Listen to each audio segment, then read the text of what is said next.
во 3 општини од североистокот, Кратово, Крива Паланка и Ранковце, веќе 4 месеци успешно се спроведува проектот Медиумско описменување за критичен младински став, финансиран од Европската Унија, а спроведен од Центарот за аудиовизуелни уметности од Крива Паланка.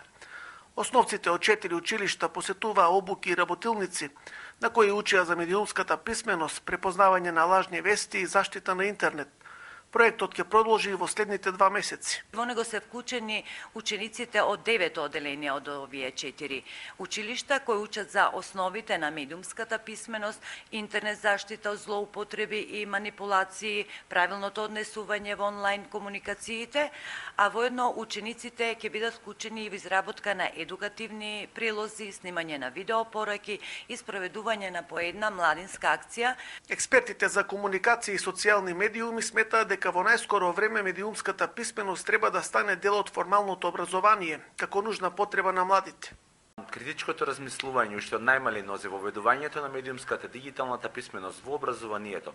Критичкото размислување на учениците е нешто кое што мораме да го воведеме доколку сакаме да направиме инклузивен процес во кој што ќе бидат сите вклучени.